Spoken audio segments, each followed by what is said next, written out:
자, 그 다음에 이제 하는 것이 읽기 쉽게 만드는 방법입니다. 자, 보시면, 우리는 기획자죠. 작성자고요. 이것을 검토하는 사람은 나보다 경력이 많은 상사들이죠. 경력이 많다는 거는, 나보다 나이가 많다는 얘기예요.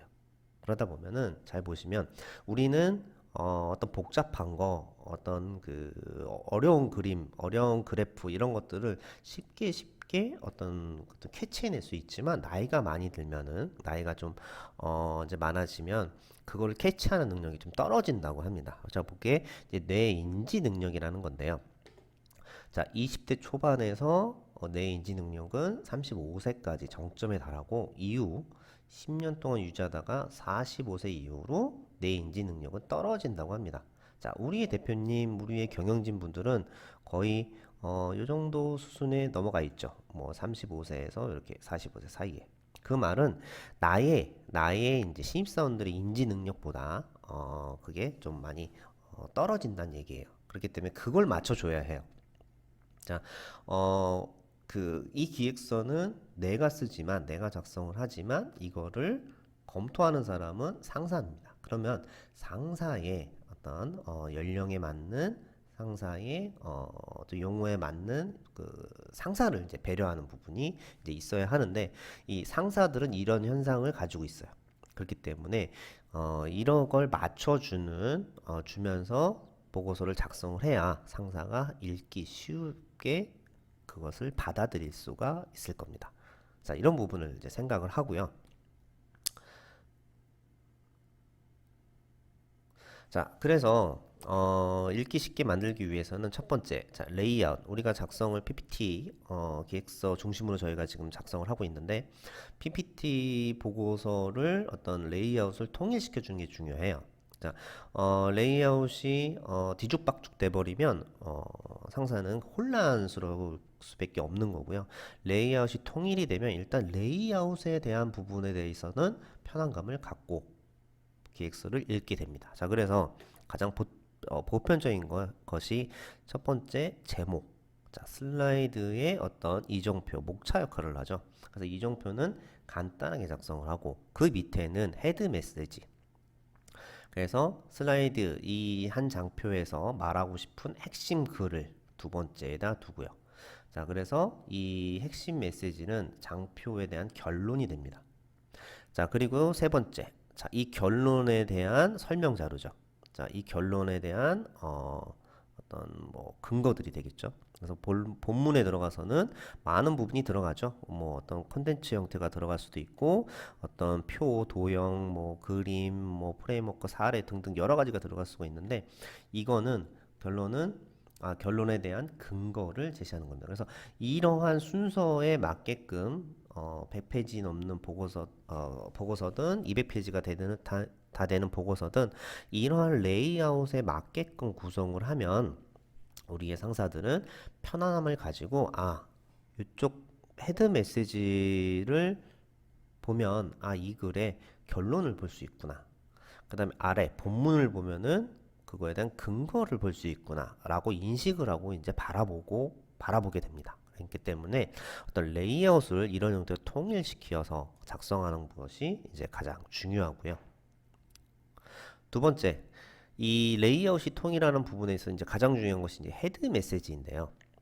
헤드 메시지의 작성 요령이 한 네 가지 정도 있습니다. 자, 그래서 첫 번째, 헤드 메시지는 앞서 얘기한 것처럼 결론을 제시하는 부분이에요. 그렇기 때문에 어떤 헤드 메시지에서는 다음과 같음이라든가 아래를 참조한다는 말은 쓰지 말아야 합니다. 자, 다음과 같음, 아래를 참조, 그 본문의 이제 내용을 참조하라고 얘기하는 건데 이렇게 얘기하면 자칫 나는 해석을 안 할 테니 네가 알아서 해석해.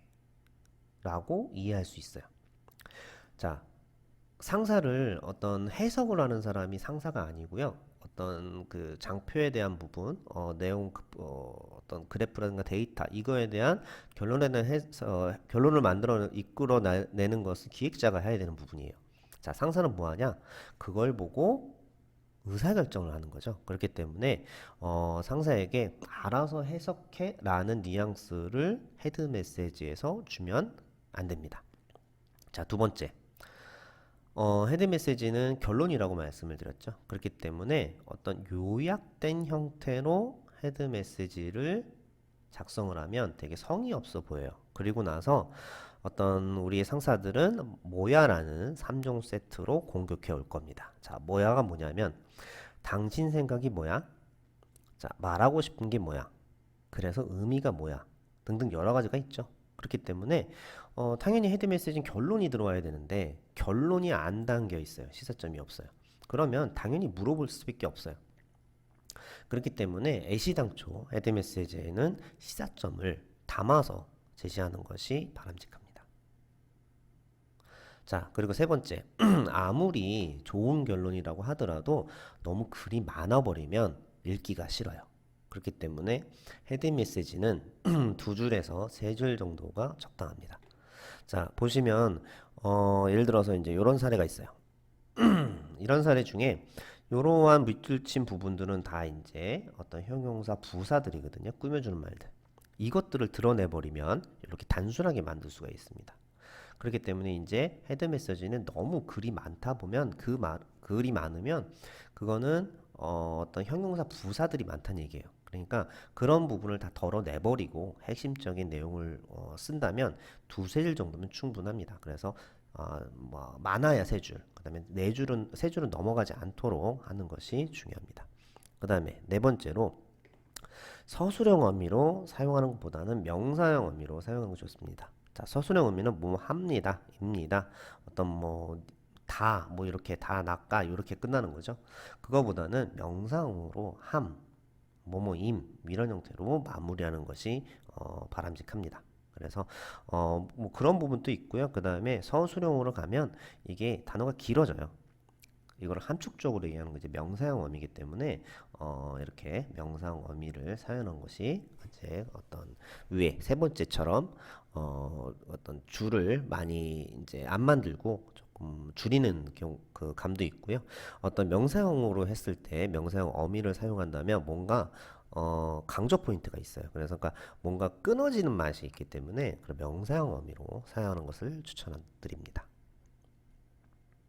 자, 그리고 레이아웃을 통일, 그러니까 어떤 제목, 헤드 메시지, 본문 이런 형태로 레이아웃을 통일하는 것도 중요하고요. 그 다음에 이제 이러한 패턴을 가지고 가는 게 좋아요. 패턴이 또 너무 많아지면 또 혼란스럽게 됐기 때문에 어떤 패턴을 가지고 어떤 그 패턴에 입각해서 기획서를 작성한 것이 좋을 것 같습니다. 그래서 제가 이제 네 가지 정도 기본 패턴으로 말씀드리는데요. 이 네 가지 정도의 기본 패턴이면 웬만한 어떤 그 내용의 한 90% 이상은 다 커버가 될 겁니다. 물론 이제 표지라든가 제일 마지막에 뭐 이런 부분들은 커버가 안 될 거고요. 그래서 네 가지 패턴으로 한번 이것도 단순화 시켜가지고 어떤 작성을 하면 당연히 이러한 패턴들이 나오면 아 이렇게 읽으면 되겠구나라는 어떤 그 상사의 어떤 그 인지를 할 수 있고 기획서를 읽기 때문에 기획서를 쉽게 읽어 내려갈 수가 있어요. 그래서 네 가지 패턴을 한번 살펴보면 우선 조합 해석형 패턴입니다. 자, 그래서 일단 본문을 두 가지나 세 가지 정도 나눠서요. 같은 내용의 어떤 다른 의미. 그러니까 A라는 현상을 A1로 얘기를 하고 A2로 얘기하는 거죠.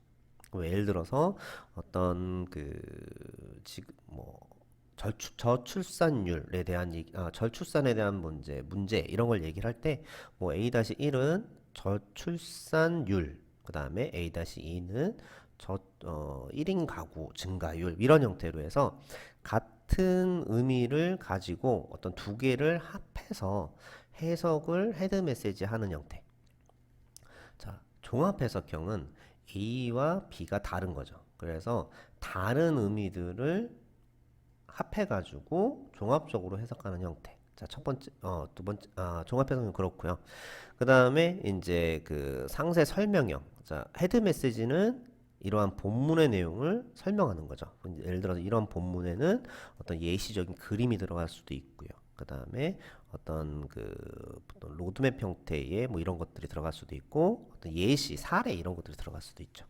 그 다음에 흐름 형태. 자, 왼쪽에서 오른쪽으로, 아래에서 위로 이런 형태로 시계열적인 얘기를 본문에 이제 깔게 되고 그것들을 헤드 메시지에서 좀 이렇게 시사점으로 의미를 담아내는 형태. 그래서 이렇게 조합 해석형, 종합 해석형, 상세 설명형, 그 다음에 흐름형 이 네 가지 정도의 패턴만 가지고도 많은 기획서를 작성할 수 있기 때문에 패턴을 너무 많이 만들어 가지는 않으셨으면 좋겠습니다.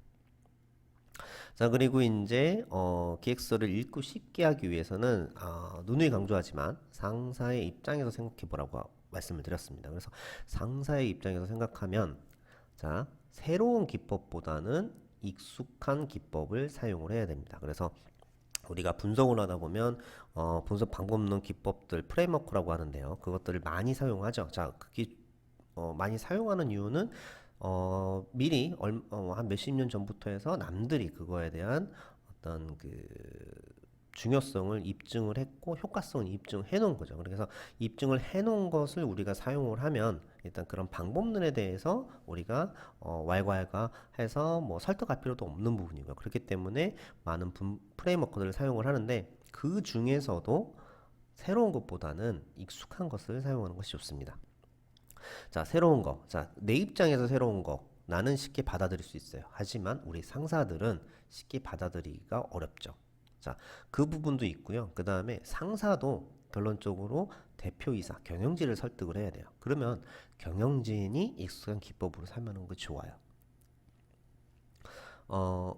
그렇기 때문에 익숙한 기법으로 사용하는 것이 좋습니다. 그래서 어떤 분석 프레임워크도 우리가 많이 들어봤겠죠. 자, 보면은 뭐 산업 구조 분석이라고 하면은 파이포스 분석. 자, 파이포스는 어떤 우리가 우리 회사가 속해 있는 산업의 경쟁 현황, 경쟁 상황을 파악하는 데 사용을 합니다. 패스트 분석. 자, 환경 분석이면서도 거시 환경 분석이에요. 자, 시장 환경의 메가 트렌드를 파악하는 거고 3C 분석. 자, 미시 환경 분석인데도 미시 환경 분석이에요. 그래서 우리 고객, 경쟁사를 파악하는 거죠. 자, 거시는 우리 회사에 직접적인 영향을 주진 않아요. 간접적으로 줄 수밖에 없어요. 그런데 미시는 직접적으로 영향을 주죠. 그렇지만 거시 환경은 미시 환경에 영향을 미칩니다. 그래서 우리의 직접적인 영향은 미시 환경이지만 미시 환경에 영향을 미치는 건 또 거시 환경이에요. 그렇기 때문에 당장은 거시 환경이 우리에게 영향을 미치지 않지만 간접적으로 영향을 미치게 됩니다. 그래서 이걸 따로따로 봐야 하는 부분이 있고요.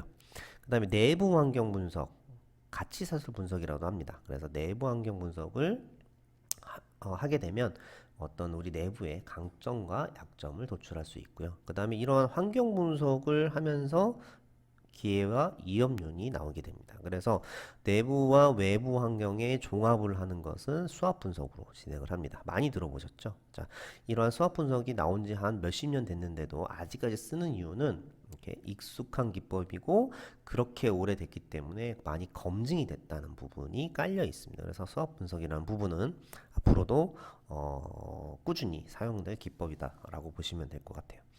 그 다음에 이제 이렇게 해서 수학 분석을 통해서 우리가 뭘 해야 되는지 방향성이 정립이 됐다면 자, 기획은 앞으로의 계획이죠. 그렇기 때문에 앞으로 시장을 어떻게 진입해야 되는지 STP 분석이라는 게 있겠죠. 그 다음에 마케팅은 어떻게 해야 되는지 포피 분석이라는 게 있을 겁니다. 그래서 이것처럼 익숙한 기법을 사용하는 것이 좋아요. 그렇게 함으로써 어떤 이질적인 감을 상사가 느끼지 않게 되고요. 그렇기 때문에 쉽게 어떤 익숙하게 우리의 기획서를 읽게 될 겁니다. 그래서 이런 프레임워크를 사용하는 것이 좋고요. 이러한 분석 방법론은 뒤에서 사례와 같이 한번 살펴볼 것이니까 여기서는 이 정도로 넘어가도록 하겠습니다. 자, 그리고 프레임워크들이 어떤 아까 위에서 얘기한 것처럼 독립적으로 이제 볼 수도 있지만 종속적인 관계를 갖습니다. 자, 그래서 보면 파이브 번스 분석은 외부 환경 분석이란 말이에요. 그러면은 그것은 3C 분석에 이제 경쟁사 분석에 영향을 미치고요. 또 가치 사슬 분석은 또 자사, 경쟁사에 영향을 미칩니다. 그리고 패스트 분석, 자, 미시 환경 분석이죠. 미시 환경 분석은 수학 분석에 기회와 위협에 영향을 미치고요. 활용이 되고요. 그리고 3C 분석 안에서 자사 분석은 수학 분석의 강점과 약점에도 활용이 됩니다. 자, 수학 분석이 끝나고 이제 어떤 우리의 시장 진입 전략을 내세울 때는 3C 분석에서 했던 고객 분석이 STP 분석에 영향을 미치게 돼요. 물론 또 수학 분석이 또 영향을 미치게 되죠. 그 다음에 3C 분석의 경쟁사 분석했던 것이 STP의 포지션 쪽에 영향을 미칩니다. 그리고 나서 STP 분석은 포피 전략에 영향을 미치죠. STP 분석은 우리의 어떤 이정표 방향성을 얘기하는 거라면 포피는 그러니까 그렇기 때문에 STP 전략은 한번 설정을 해 놓으면 잘 바뀌지가 않아요. 근데 포피는 그러한 그 실제 사업을 기획할 때도 포피 전략을 세우고요. 그 다음에 매출이라든가 우리의 실제 어떤 그 성과가 나지 않을 때 계속 포피 전략으로 그것을 튜닝을 하게 됩니다. 그래서 포피 전략은 수시로 이제 하는 전략이고, 그 다음에 SPP 전략은 한번 설정을 하면 잘 바뀌지는 않습니다. 그렇기 때문에 하지만 STP 전략의 기반으로 포피 전략은 움직이게 되죠. 그래서 이것처럼 분석 프레임들도 각자 어떤 그 의미도 담고 있지만 어떤 이러한 연계성을 갖고 있다라는 점을 생각하고 작성을 하셔야 제대로 된 기획서가 나오게 될 것입니다.